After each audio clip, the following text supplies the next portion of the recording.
Brother যখন sister সিরিজের প্রথম পর্বে আপনাদের স্বাগতম।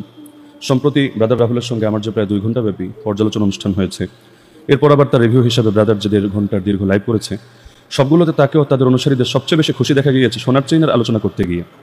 পারলে যেন এত বেশি গর্ব করে তারা যে গর্বে কেমন যেন গর্ভবতী হয়ে যায়। সোনা বলে কথা, খুশি না হয়ে কি আর পারা যায়? কিন্তু সোনার চেইন তো আর ব্রাদারদের গলায় মানায় না, সিস্টারদের গলায় মানায়। যেহেতু ইসলামে পুরুষদের জন্য সোনার অলংকার ব্যবহার হারাম, তাই সোনার চেইন তাদেরই দিলাম আর নামটা শুধু ব্রাদারের জায়গায় সিস্টার করে দিলাম। ব্রাদার রাহুলের ধূর্ততা ও মূর্খতা এবং ভণ্ডামি ও জালিয়াতি নিয়ে ধারাবাহিক সিরিজের প্রথম পর্বে আজ আমরা আলোচনা করব এই ভাইরাল সোনার চেইন নিয়ে। পর্যালোচনা অনুষ্ঠানের পরে সাম্প্রতিক লাইভ ভিডিওর 24 মিনিট 37 সেকেন্ড থেকে 32 মিনিট 34 সেকেন্ড পর্যন্ত ব্রাদার গোল্ডেন চেইন প্রসঙ্গে কি সব কথা বলেছে, আসুন এক নজর সেটা দেখে আসি। আচ্ছা, উনি বলছেন আমি নাকি প্রথম এই সিলসিলাতুল যাহাব শব্দটা ব্যবহার করেছি, গোল্ডেন চেইন। আসলে এই ওস্তাদ ওসমান সাহেব এবং তার ভক্ত যারা আছেন মুকাল্লিদগুলো, এরা মনে হচ্ছে গোল্ডেন চেইন মানে তাদের স্ত্রীরা যে গলায় মালা পরে শোনা, ওটাকে মনে করেছে। এই যে ব্রাদারের কথাগুলো আপনারা দেখলেন, কি পরিমাণ প্রতারণাপূর্ণ মূর্খতাসুলভ কথাবার্তা। আমরা শুধু তাকে একটা ব্যাপার জিজ্ঞাসা করেছিলাম যে আপনি যে সনদটা তারাবিহের এই হাদিসের ব্যাপারে বারবার উচ্চারণ করেছেন বা একমাত্র দলিল হিসেবে ব্যবহার করেছেন, এই সনদটাকে কে কবে সিলসিলাতুল যাহাব বা সোনার চেইন বা গোল্ডেন চেইন বলে আখ্যায়িত করেছেন, তা আমরা প্রশ্ন করলাম কি আর সে জবাব দিচ্ছে কি। এখন উদাহরণ হিসাবে জাস্ট বোঝার জন্য বলছি, কেউ যদি এসে ব্রাদার রাহুলকে গরু বলে, যদি আমরা এটা কামনা করি না বা সমর্থন করি না, কিন্তু এখন কোনো গালিবাজ এসে যদি তাকে গরু বলে সম্বোধন করে আর ব্রাদার তাকে জিজ্ঞাসা করে সরাসরি, আচ্ছা তুমি যে আমাকে গরু বললা তোমার দলিল কি, এখন সেই লোক যদি একের পরে এক বাংলা অভিধান খুলে দেখে, এই দেখো এখানে গরু শব্দটা আছে, তো যেহেতু গরু শব্দ আছে তোমাকে গরু বললে কি দোষ আছে, তাহলে বিষয়টা কেমন হাস্যকর হবে। অভিধানে গরু শব্দ আছে, এটাতে সমস্যা তো নেই, কিন্তু এই গরু শব্দটা যখন তার উপর প্রয়োগ করছে, এর উপর কি আলাদা দলিল দিতে হবে না? তো এখন হাদিস শাস্ত্রের মধ্যে সিলসিলাতুল যাহাব আছে, তো কি হয়েছে, এতে সমস্যা। কিন্তু এই সিলসিলাতুল যাহাব এই জিনিসটা সে যে নিয়ে প্রয়োগ করছে নির্দিষ্ট একটা সনদের ব্যাপারে, তাহলে এটার ব্যাপারে তাকে দলিল দিতে হবে না? তো আমরা তো শুধু এই ব্যাপারটাই জিজ্ঞাসা করেছিলাম যে তার আগে কে কবে এই জিনিসটাকে, এই সনদটাকে সিলসিলাতুল যাহাব বলে আখ্যায়িত করেছে, কিন্তু এর পক্ষে কোনো দলিল সে দেয়নি। তো এখন আমরা পয়েন্ট ধরে ধরে ব্রাদার রাহুলের উদ্দেশ্যে 10টা প্রশ্ন ছড়ে দিচ্ছি। সিস্টার না হয়ে বাস্তবেই যদি সে ব্রাদার হয়ে থাকে, তাহলে সে যাতে সবগুলোর জবাব দিয়ে দেয়। 1 নম্বর, মালিক আন মোহাম্মদ বিন ইউসুফ আন সাইব বিন ইয়াজিদ। তারাবিহের এই যে 11 রাকাতের আসরের এই সনদটাকে সিস্টার রাহুল বা ব্রাদার রাহুলের আগে কোন ইমাম সিলসিলাতুল যাহাব বা গোল্ডেন চেইন বলেছেন, এর প্রমাণ তাকে দিতে হবে। সুনির্দিষ্টভাবে সেই ইমামের নাম ও গ্রন্থসূত্র উল্লেখ করতে হবে, কোনো তাকিয়া বা ভাওতাবাজি চলবে না। যদি এটা তার বানানো সিটি গোল্ডের চেইন হয়, তাহলে নিজের গলায় পরিধান করে নারীদের মতো উদ্বাহন নৃত্য করুক। আর যদি শাস্ত্রীয় ইমামগণের সর্বসম্মত মত দ্বারা প্রমাণিত হয়, তাহলে বাপের বেটা হয়ে থাকলে সবিস্তারে তাদের রেফারেন্স সামনে আনুক। 2 নম্বর প্রশ্ন, সে বলেছে সিলসিলাতুল যাহাব তথা গোল্ডেন চেইন এর সংজ্ঞা সে দিয়েছে একেবারে স্লাইড দেখিয়ে দেখিয়ে, অর্থাৎ ইমাম মালিক রাহিমাহুল্লাহ এবং সাহাবীদের মাঝে মাত্র একজন রাবীর পার্থক্য, যেটাকে গোল্ডেন চেইন বলে। বা ইমাম মালিক ও যে কোনো সাহাবীর মধ্যে যে কোনো একজন বর্ণনাকারী থাকলেই সেই সনদকে সিলসিলাতুল যাহাব বলা হবে। এই সংজ্ঞা ব্রাদার কোথায় পেয়েছে, যার ভিত্তিতে সাহাবী সাহেব বিন ইয়াজিদ ও ইমাম মালিকের মধ্যে শুধু মুহাম্মদ বিন ইউসুফের নাম দেখেই এটাকে সিলসিলাতুল যাহাব বলে ঘোষণা করে দিয়েছে? সে তার ভিডিওতে একাধিকবার দাবি করেছে এটা আমার পরিভাষা না, মুহাদ্দিসগণ সরাসরি এই পরিভাষা রচনা করেছেন। আচ্ছা, এই দাবির পক্ষে সুস্পষ্ট প্রমাণ সুনির্দিষ্টভাবে মার্ক করে স্লাইড বানিয়ে জাতির সামনে আনুক দেখি, না হলে মিথ্যা, বাটপারি, ধোঁকাবাজি, প্রতারণা, জালিয়াতির জন্য আল্লাহর কাছে এবং অডিয়েন্সের কাছে ক্ষমা প্রার্থনা করুক। প্রয়োজনে সিদ্দিকের মতো বলে দেখ আমার ভুল হয়েছে, আমাকে ক্ষমা করে দেন। 3 নম্বর প্রশ্ন, আপনারা দেখেছেন মাত্র কয়েক মিনিটের মধ্যে বেচারা 3বার বলেছে ইমাম হাজার আসকালানি। আচ্ছা, ইমাম হাজারটাকে, হাজার মানে তো পাথর, সে কি পাথরকে ইমাম মানা শুরু করেছে নাকি? যেমন অনেকে পাথরকে দেবতা পর্যন্ত মানে। আমরা তো ইবনে হাজারকে চিনি, ইমাম হাজারকে চিনি না। 3বার যার নাম উচ্চারণ করলো তার পরিচয় তো তার দেওয়া উচিত। পাশাপাশি ইবনে কাইয়িম জাওজাইর পরিচয় তার দেওয়া লাগবে।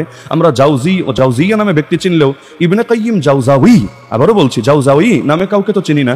তিনি কি তার মেমোরি লোডের দোকানের কাস্টমার নাকি? 4র্থ প্রশ্ন, ইমাম ইবনে হাজারের জন্ম এখন থেকে মাত্র 672 বছর আগে, অথচ সে ভিডিওতে বারবার বলেছে 750 বছর আগে ইমাম হাজার নাকি সিলসিলাতুল যাহাব তথা গোল্ডেন চেইনের উপর কিতাব লিখে গেছে। তার ভাষাই বললাম ইমাম হাজার, ইবনে হাজার তো আর সে বলে না। আচ্ছা, তো ইমাম হাজার বলতে যদি ইবনে হাজার ধরি, তাহলে জন্মের আগে তিনি কিতাব লিখে গেলেন কিভাবে? এটা কি স্পেশাল কেরামতি, নাকি সায়েন্স ফিকশনের টাইম মেশিন টাইপের কিছু, নাকি ব্রাদারের পক্ষ থেকে স্লাইড শোর মাধ্যমে কাজটা সম্পন্ন করে দিয়ে এসেছিল? যেহেতু ভিডিওতে স্পষ্ট দাবি করেছে আহলে হাদিসরা নাকি প্রযুক্তিতে মাযহাবিদের চাইতে 50 বছর অ্যাডভান্স, তাহলে যেই মানুষের জন্মই মাত্র 672 বছর আগে, সেই মানুষ 750 বছর আগে কিতাব কিভাবে লেখে? আমার তো বুঝেই ধরে না। এ জাতীয় কথা সৈয়দ আব্দুল কাদের জিলানী রহমাতুল্লাহ আলাইহির ব্যাপারে বেদাতীরা দাবি করলে তখন তো তারা ঠিকই ধুয়ে দেয়। আমরাও সেই দাবিকে সমর্থন করছি না, কিন্তু যেটা আব্দুল কাদের জিলানী রহমাতুল্লাহ আলাইহির ব্যাপারে দাবি করলে তারা ধুয়ে দেয়, একই জিনিস তারা নিজেরা যখন দাবি করে ব্যাপারটা হাস্যকর হয়ে যায় না? তো 672 বছর আগে জন্ম নেওয়া মানুষ 750 বছর আগে কিভাবে কিতাব লিখলো, যেটা বারবার দাবি করেছে, এটার পক্ষে স্পষ্ট প্রমাণ দিবেন। 5 নম্বর প্রশ্ন, সে বলেছে এই সনদকে যে জন্য গোল্ডেন চেইন বলা হয়, সোনার চেইন বলা হয় সনদকে এই জন্য যে ইমাম মালিক রহমতুল্লাহ আলাইহি যে হাদিসটা রিওয়ায়াত করছে ওমর বিন খাত্তাব পর্যন্ত পৌঁছতে মাত্র একজন রাওয়ী মুহাম্মদ বিন ইউসুফ, অন্যান্য সনদে 3টে 4টে 6টা 8টা 10টা, সুনানে কুবরা বাইহাকিতে 10টা পর্যন্ত রাওয়ীর নাম চলে এসেছে, সহিহ বুখারীতে সুলসিয়াতও এসেছে সামান্য কিছু, আমি হুবহু তার কথাগুলো উদ্ধৃত করছি। এরপর বলেছে কিন্তু কমপক্ষে সহিহ বুখারীর সনদের মধ্যে 5 থেকে 6 জন রাওয়ী লেগেছে, কিন্তু মুয়াত্তা মালিকের এই হাদিসে এমন একটা সনদ যেই সনদে ইমাম মালিক থেকে ওমর বিন খাত্তাব পর্যন্ত মাত্র একজনের মাধ্যমে সনদ পৌঁছে গেছে। হাদিস জগতে এটা সর্বশ্রেষ্ঠ সনদ, এর চেয়ে উচ্চমানের কোনো সনদ নেই, কোনো সনদ নেই। দুইবার তো এই যে তার কথাগুলো আমরা হুবহু উদ্ধৃত করলাম। এখন প্রশ্ন হলো, ভিডিওতে কয়েকবার সে দাবি করেছে ইমাম মালিক থেকে ওমর রাদিয়াল্লাহু আনহু পর্যন্ত পৌঁছতে নাকি মাত্র একজন রাওয়ী, আর তিনি হচ্ছেন মুহাম্মদ বিন ইউসুফ। আচ্ছা, তাহলে সাহেব বিন ইয়াজিদ গেলেন কোথায়? নাকি তাকেও কারো মেমোরিতে ভরে হাওয়া করে দিয়েছেন? দ্বিতীয়ত সুলসিয়াত কি জিনিস রে ভাই? আমরা সুলাসিয়াত, এই সুলাসিয়াত শুনলেও সুলসিয়াত তো জীবনে প্রথম শুনলাম, তো এই সুলসিয়াত আবার কি চিজ হয়? তৃতীয়ত মালিক আন মুহাম্মদ বিন ইউসুফ আন সাহেবকে আপনারা কি কে হাদিস জগতে সর্বশ্রেষ্ঠ সনদ বলে উল্লেখ করেছে, যেটাকে আপনি বলেছেন সহির চাইতে আরো বেশি সহি? তো এটা কি আপনার দ্বারা আবিষ্কার নাকি ইতিপূর্বে কেউ দাবি করেছে? কেউ যদি না করে থাকে, আপনিই প্রথম করে থাকেন, তাহলে আপনার নাম ব্রাদার রাহুল চেঞ্জ করে আমি ব্যক্তিগতভাবে ইমাম রুহুল ভারতী রাখার প্রস্তাব করছি। ইতিমধ্যে শায়েখ তো হয়েই গেছেন, ইমাম হতে আর কত দেরি পাঞ্জেরি? ষষ্ঠ প্রশ্ন, আপনি মুয়াত্তা মালিকের 11 রাকাত তারাবির বর্ণনা সূত্রকে গোল্ডেন চেইন সাব্যস্ত করার জন্য সবচেয়ে বড় যে রেফারেন্স দিয়েছেন, নিজ হাতে বানানো স্লাইডে ইমাম হাজার আসকালানি যে কিতাব স্ক্রিনশট অ্যাড করে দিয়েছেন এবং দীর্ঘ প্রায় 2.5 মিনিট যাবত যে ছবি প্রদর্শন করে দলান্ধ ও মূর্খ ফ্যান ফলোয়ারদের আকৃষ্ট করতে চেয়েছেন, এটা পুরোটাই কি আপনার বাটপারি ও ধূর্ততা নয়? লজ্জা করে না একজন শিক্ষিত মানুষ এমন প্রতারণা করতে? আলেম সমাজকে পচানোর নিয়তে ধোঁকাবাজি করার চাইতে তো আগের মতো মেমোরি লোড করাও ভালো। আমি আপনাকে কিয়ামত পর্যন্ত টাইম দিলাম, আবারও বলছি আহলে হাদিসের শায়েখ বনে যাওয়া হে ব্রাদার, কিয়ামত পর্যন্ত টাইম দিলাম। সিলসিলাতুজ যাহাব নামক এই কিতাবের ভেতর থেকে মালিক আর মুহাম্মদ বিন ইউসুফ আনি সাইব বিন ইয়াজিদ সনদটার কথা কোথায় উল্লেখ আছে পারলে বের করে দেখাবেন। এই কিতাবের line by line first to last আমার পড়া আছে। পুরো কিতাবে আছে কি আর আপনি দেখাচ্ছেন কি? নাকি একটার উপর আরেকটাকে কিয়াস করে চালিয়ে দিলেন? এই কিয়াস করার অধিকার আপনাকে কে দিয়েছে? এখানে আদৌ কিয়াস চলে? যেখানে চলে সেখানেই তো আপনারা আহলে হাদিস গোষ্ঠী কিয়াস মানেন না, আর এখানে এসে কিয়াস করে শাস্ত্রকে নিজের স্বার্থে ধান্দায় ব্যবহার করতে চাচ্ছেন। শাস্ত্র বিকৃত করার সবককে ব্রাহ্মণদের সোহবত থেকে শিখেছেন নাকি? যে একদল যেভাবে ধর্ম বিকৃত করে আপনারা এখন শাস্ত্র বিকৃত করবেন? ছি, লজ্জা থাকা উচিত। কিতাবের নামেই লেখা আছে, ন্যূনতম আরবি পড়তে পারলেও তো এটা নজরে আসা উচিত ছিল। অবশ্য স্লাইডে থাকা ছবিতেই বড় করে লেখা ইবনে হাজারকে যে বারবার ইমাম হাজার বলে, তার থেকে আর কি বা আশা করা যেতে পারে? আমি শুনিয়ে দিচ্ছি, বইয়ের নামের অংশ হিসাবেই লেখা আছে সিলসিলাতুজ যাহাব। আপনার মতো যাহাব না, সিলসিলাতুজ যাহাব না, এটা তো উচ্চারণটাও শুদ্ধ করে করা যায়, সিলসিলাতুজ যাহাব ফিমা রাওয়াহুল ইমাম আশ-শাফিঈ আন মালিক আন নাফি আন ইবনে ওমর। হ্যাঁ, আমি বলছি না যে আপনি মাদ্রাসায় পড়েন নাই সুতরাং মাদ্রাসার মানুষদের মতো উচ্চারণ করা লাগবে, কিন্তু আপনি তো দেখেছেন জুম্মার খুতবা দেন, নামাজের ইমামতি করেন, আপনি সুন্দর কিরাত পড়েন জাতির সামনে, তো উচ্চারণ যদি এই পর্যায়ে হয় তাহলে বিষয়টা তো হাস্যকর ব্যাপার। তো আপনার পেছনে যারা নামাজ পড়ে এদের নামাজ কি হবে? আর আপনি বিতর্ক করতে আসেন, ভালো কথা, আপনার নামাজ যদি না হয় তাহলে আল্লাহর কাছে কি জবাব দিবেন কিয়ামতের দিন? প্রথম প্রশ্নই তো হবে নামাজ নিয়ে। তো যেটা বলছিলাম, তো এই যে পুরো কিতাব ইমাম হাজার, বা আপনার ভাষায় বললে ইমাম হাজার আর আমরা বললে ইবনে হাজার আসকালানি রাহমাতুল্লাহি আলাইহি লেখা এই সিলসিলাতুজ যাহাব, এই কিতাবের মধ্যে একটা মাত্র সনদের হাদিস নিয়ে তিনি আলোচনা করেছেন। এই সনদকে আসাহুল আসানিদ হওয়ার বিষয়টা কে অস্বীকার করেছে? আমি করেছি, অথবা ইতিপূর্বে আমাদের ঘরানার কেউ করেছে? কিন্তু এই সনদের উপর কিয়াস করে অন্য একটি সনদ যেটা আপনার স্বার্থের সাথে মিলেছে, বেশ ওটাকেও গোল্ডেন চেইন বলে চালিয়ে দেওয়ার অধিকার আপনাকে কে দিয়েছে? 7 নম্বর প্রশ্ন, শরহে নুকবার কিতাবের স্লাইড দিয়ে জাতিকে কি মেসেজ দিলেন? আবার এর দুটো লাইনকে মার্ক করে মূর্খ ফ্যান ফলোয়ারদের কি বোঝাতে চাইলেন? এই 2 লাইন তো দূরের কথা, পুরো কিতাবের কোথায় আপনার সনদকে গোল্ডেন চেইন বলা হয়েছে? মার্ক করা 2 লাইনেও তো মালিক আর নাফে আন ইবনে ওমর সনদের আলোচনায় এসেছে, যেটা ইতিপূর্বে সেই ইবনে হাজার আসকালানির কিতাবেও এসেছে। তো এই সনদ নিয়ে তো আলাপ না, বাইম মাছের মতো প্রসঙ্গ ছেড়ে অপ্রসঙ্গে ছোটাছুটি করেন কি নিজেকে বড় বিদ্বান জাহের করার জন্য? আমি আমার ভিডিওতে এই প্রশ্নটাই ছুড়েছিলাম যে আপনার উল্লেখ করা সনদকে, আবারও বলছি, আপনি তারাবিহের পক্ষে যে সনদ উল্লেখ করেছেন সেটাকে আপনার আগে ইতিহাসে কোন ইমাম গোল্ডেন চেইন বলেছে? এর কি কোনো প্রমাণ আছে? চাইলাম কি আর দিলেন কি? আব্বাস আর গাবগাছের পার্থক্য না বুঝলে তো মস্তিষ্কে চিকিৎসা করানো উচিত। আপনি ভিডিওতে স্পষ্ট বলেছেন মুয়াত্তা মালিকের এই সনদ, মানে আমি হুবহু আপনাকে কোট করছি, মুয়াত্তা মালিকের এই সনদ আমি মুকাল্লিদদের চেয়েছিলাম, আলী হাসান ওসামা ভাইকে চেয়েছিলাম, সিলসিলাতুজ যাহাব এই সনদ যেটাকে মুহাদ্দিসরা খাসভাবে হুকুম প্রয়োগ করেছে। ভাইরে ভাই, কোন মুহাদ্দিস আপনার উল্লেখ করা সনদকে খাসভাবে সিলসিলাতুজ যাহাব বলেছে? আহলে হাদিস হলেই কি খালি মিথ্যা কথা বলা লাগে? 8 নম্বর প্রশ্ন, ইমাম তাজউদ্দিন সুবকির তাবাকাতুশ শাফিঈয়াতুল কুবরা গ্রন্থের স্লাইড দেখিয়েও নিজের পক্ষে প্রমাণ দিতে চেয়েছেন, যেহেতু আপনি স্লাইড ভালো বানাতে জানেন, পাওয়ার পয়েন্টের ব্যবহারে অভ্যস্ত আছেন, আর ওবিএস ব্যবহার করে জাতির সামনে নিজের কারিশমাও দেখাতে পারেন। তো যাই হোক, তো এই যে তাবাকাতুশ শাফিঈয়াতুল কুবরা গ্রন্থের স্লাইড দেখালেন, সেখানেও তো মালিক আর নাফে আন ইবনে ওমর, মানে সেই আগে যে আলোচনা আমরা দুটো রেফারেন্সে দেখালাম, বাস সেই একই সনদের কথা আছে, এটাকেই সিলসিলাতুজ যাহাব বলা হয়েছে। তো এটা সিলসিলাতুজ যাহাব হলেই আপনার লাভ কি, আর না হলেই বা ক্ষতি কি? আলোচনা কি নিয়ে আর আপনি টানছেন কোন জিনিসকে?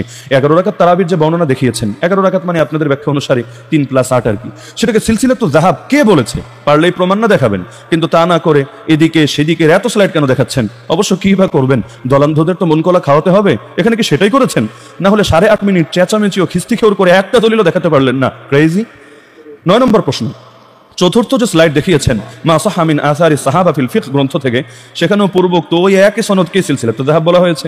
বলতে গিয়েও লেখক শব্দ ব্যবহার করেছেন ওয়াহাদিহি, অর্থাৎ স্ত্রীবাচক শব্দ, আরবি যারা বোঝে তারা এই শব্দের অর্থ বুঝবে। আর আপনি পড়লেন ওয়াহাজা, অর্থাৎ পুরুষবাচক শব্দ, কোথায় হাদিহি কোথায় ওয়াহাজা, তার মানে সিস্টার যখন ব্রাদার, হাউফানি। আবার পড়লেন আন নাফে আন আমর, পরে আবার পড়লেন আন নাফে আল আমর, এটাকে ঠিক করতে গিয়ে আবার পড়লেন আন মালিক, অথচ লেখা আছে আনা মালিক, যেটাকে শাস্ত্রীয় নিয়ম অনুসারে পড়তে হয় আখবারানা মালিক, পুরাইলে আখবারানা মালিক, পুরাইলে যে গোবরের অবস্থা।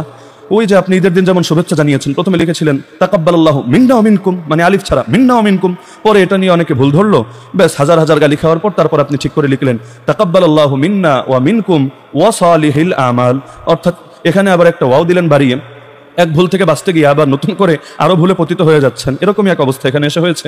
শেষে আবার দাবি করলেন একজন দিয়ে হাদিসটা পৌঁছে যাওয়ার কারণে মুহাদ্দিস ও উসুলবিদরা এটাকে বলেছেন সিলসিলাতুজ যাহাব। এটাই যদি ব্যাখ্যা হয় তাহলে স্লাইডে দেখানো সব কিতাবে ঘুরে ফিরে এই এক সনদই কেন দেখানো হচ্ছে বারবার?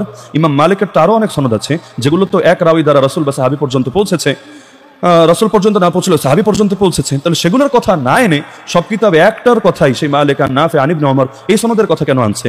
আছে কি এর কোনো জবাব? লাস্টে আবার কিছু কথা বললেন, দ্যাটস ফর এনাফ, এই বাক্যের অর্থ কি হয় ভাই?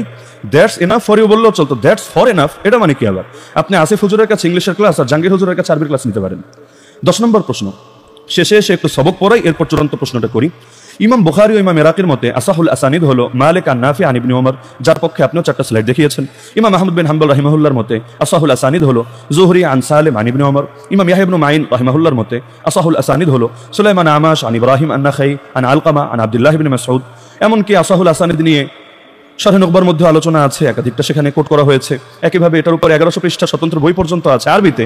আরবি তো আর পারেন না, সেই হিসাবে এটার কথা আপনাকে শুনিয়েও লাভ নেই। এখন প্রশ্ন হলো, ইমাম রাহুল ভারতীর মতে আসাহুল আসানিদ আসলে কোনটা?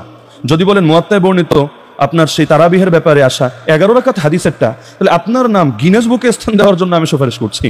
সুতরাং আপনার দৃষ্টিতে আসাহুল আসানিদ কোনটা তা ক্লিয়ার করবেন, এবং আসাহুল আসানিদ মানে কি এবং গোল্ডেন চেইনের আলোচনার সঙ্গে প্রশ্নের যোগসূত্র কি তাও এক বাক্যে বলে যাবেন। কারণ আপনার সমস্যা হলো কি যে প্রশ্ন করি তাই বোঝেন না, তো প্রশ্ন যখন বোঝেন না উত্তর তো আর দিতে পারবেন না। তো এখন জাহেলের আরো চূড়ান্ত স্তর হলো জাহেলে মুরাক্কাব, ও জানেই না যে ও কি জানে না, ও বোঝেই না যে ও কি বোঝে না, তো এই মুশকিল হয়েছে সে আপনার। না হলে প্রশ্ন আসে কি, জবাব দেন কি, তো আগে প্রশ্ন বোঝেন। আসাহুল আসানিদ নিয়ে প্রশ্ন কেন করলাম, আর গোল্ডেন চেইন, সোনার চেইন, সিলসিলাতুজ যাহাব এর সাথে আসাহুল আসানিদ এটা সম্পর্কটা কি? এই দুইটা কি একই জিনিস না ভিন্ন জিনিস? না এই দুটোর মধ্যে নিসবত কি, তাসাউই না তাবায়ুন, অমম খুসুস মুতলাক না অমম খুসুস মিন ওয়াজহিন? বলবেন এগুলো আবার কি মন্ত্র বলছি? যাই হোক, আপনার এই আরবি বোঝা লাগবে না, আরবি বললেও তো আপনি অনেক সময় খেপে যান, তো আপনি আপনার মতো করে এটার ব্যাখ্যা দিবেন। তো এই যে আমরা বললাম যে আসাহুল আসানিদ এক এক ইমামের মতো এক একটা, আপনার মতে আসাহুল আসানিদ কোনটা? নাকি ওই নিজের পক্ষে যেটা যায় বেশ সেটা? শেষ কথা, যে কয় মিনিটের মাত্র রিভিউ করলাম, 8 মিনিট প্লাস হবে সম্ভবত, এর মধ্যেই আমাদের যে অনেকবার আপনি বানর না জানি বাদুর, আমি আপনার শব্দ বুঝি না আসলে, বানর বলেন না বাদর বলেন না বাদুর বলেন, আর হনুমানও তো বলেছেন, এই যে এই কথাগুলো, অশ্লীল কথাগুলো, তির্যক কথাগুলো বলে গালি দিয়েছেন, এই গালিতে যদি আপনি মানসিক শান্তি পান, গালি দিয়ে যদি আপনি গর্বিত হন, that's enough for you. Am I right brother? Sorry sister. যা হোক, সবগুলো প্রশ্নের জবাব কিন্তু চাই। আর গত রাতে পোস্ট করে জানিয়েছেন জবাব দেওয়ার জন্য রেডি হয়েই নাকি বসে আছেন, কারণ এতদিন প্রিপারেশন নিয়েছেন, এত স্লাইড বানিয়েছেন, তো আগের স্লাইডগুলোই নাকি যথেষ্ট জবাব দেওয়ার জন্য। সুতরাং জবাব দেওয়া ছাড়া তো আপনার কোনো গতিই নেই, জবাব দিতে হবে। তবে একটা প্রশ্ন স্কিপ করে যেতে পারবেন না, ভাওতাবাজি, তাকিয়াবাজি আর জোরাতালি দেওয়া কথাবার্তা বলতে পারবেন না। আমরা প্রশ্ন করবো একটা, আপনি দেখিয়ে দিবেন আরেকটা। যেমন আগে জিজ্ঞাসা করলাম যে সিলসিলাতুজ যাহাব আপনারই সনদটাকে, যেটা আপনি বারবার উল্লেখ করেছেন মালিক আন মুহাম্মদ বিন ইউসুফ আন সাইব বিন ইয়াজিদ, এটাকে কে কবে সিলসিলাতুজ যাহাব বলেছে? তো আমরা প্রশ্ন করলাম একটা, আর আপনি এনে দলিল দেখাচ্ছেন আরেকটা, অদ্ভুত ব্যাপার। তো সুতরাং যে প্রশ্নগুলো করলাম স্পষ্ট, আপনার যদি মনে চায় 10 বার শোনেন, 20 বার শোনেন, 1000 বার শোনেন, যদি জবাব দিতে একদিন লাগে, এক সপ্তাহ লাগে, 1 মাস লাগে, যত সময় লাগে আপনি সময় নেন। আপনার এই জবাব আসার পরে আমরা পরবর্তী আলোচনায় যাব ইনশাআল্লাহ। জাতি দেখুক যে কারা চাপার জোরে চলে আর কারা প্রকৃত ইলমের অনুসরণ করে। আল্লাহ তাআলা আপনাকে হেদায়েত দান করুক, আপনার এই মূর্খ অনুসারীদেরকে আল্লাহ তাআলা জ্ঞান বোঝার তৌফিক দান করুক। যারা ইলম নাই তার কিছুই নাই, ইলম সবচেয়ে জরুরি জিনিস। আল্লাহ তাআলা ইলম না থাকলেও ইলম শেখা দরকারি, অনুভূতিটা যদি জাগ্রত করে তো বহুত কিছু। আল্লাহ আমাদের সবাইকে তার সন্তুষ্টির পথে, হক এবং হাক্কানিয়াতের পথে, উম্মার সর্বসম্মত মত পথের